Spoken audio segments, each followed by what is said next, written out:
নমস্কার বন্ধুরা, আইস think for bird চ্যানেলে তোমাদের সবাইকে স্বাগত। তো আজকের আবার একটা নতুন ইনফরমেটিভ ভিডিও নিয়ে চলে এলাম।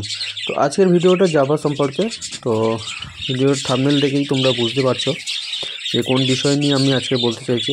হ্যাঁ, আজকের আমি বলতে চাইছি যে জাভা পাখির ব্রিডিং সিজন বা যারা জাভা পাখি বছরে কতবার ব্রিডিং করে এই সম্পর্কিত বিষয়।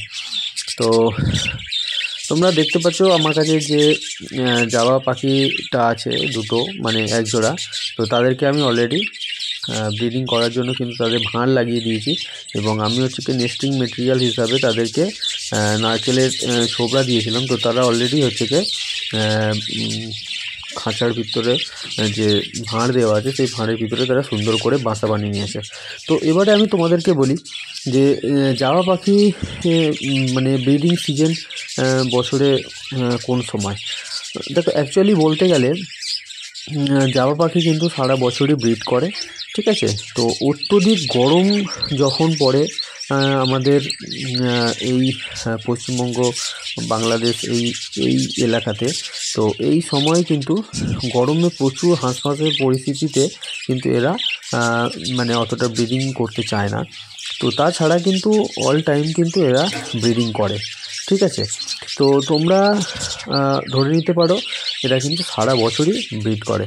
তো এবারে বলি, মোটামুটি এরা বছরে ম্যাক্সিমাম 4বার কিন্তু, মানে 4বার থেকে 5বার কিন্তু এরা ব্রিড করে, ঠিক আছে। তো একবারে এরা হচ্ছে কি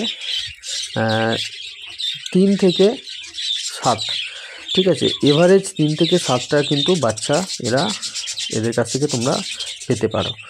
তো এই হচ্ছে কি এদের ব্রিডিং সিজন বলতে পারো, বা ব্রিডিং সময়।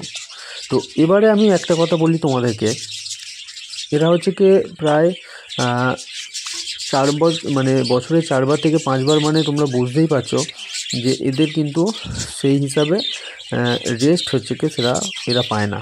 তো এই মানে রেস্ট যখনই তুমি দিতে চাইবে, একমাত্র সময় কিন্তু হচ্ছে কি এদের প্রচণ্ড যে গরমে পরিস্থিতি খুব খারাপ, যখন খুব গরম পড়ে সেই সময় এদেরকে ব্রিডিং না করিয়ে এদেরকে কিন্তু তুমি রেস্ট দিতে পারো।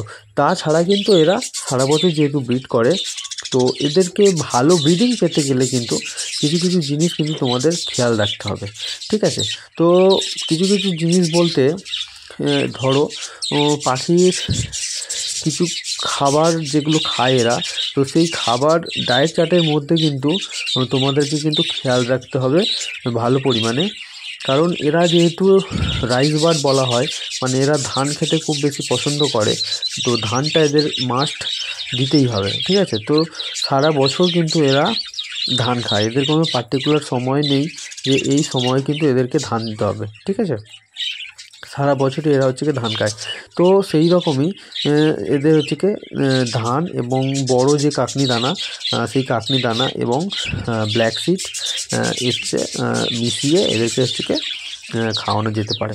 তো এবারে এর সাথে সাথে যে সফট ফুড, এগ ফুড যেগুলো থাকে, সেই রকম যে খাবারগুলো, সেগুলো কিন্তু এদেরকে নিয়মিত খাইয়ে দিতে হবে।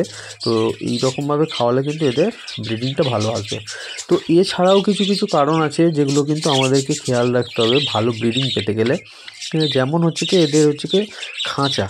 তো পাখি হচ্ছে কি একটা নির্দিষ্ট একটা মাপ থাকে প্রত্যেকটা পাখির ক্ষেত্রে, যে একটা মাপ যদি মেনটেন করে তুমি না পাখি পালন করো বা ব্রিডিংয়ে যদি তুমি না দাও, তাহলে কিন্তু এদের কিন্তু ব্রিডিং ভালো পাওয়া যায় না। কারণ একটা পাখির একটা নির্দিষ্ট মাপের খাঁচা থাকে, তার থেকে যদি ছোট হয় তাহলে কিন্তু সমস্যা হয়ে যাবে।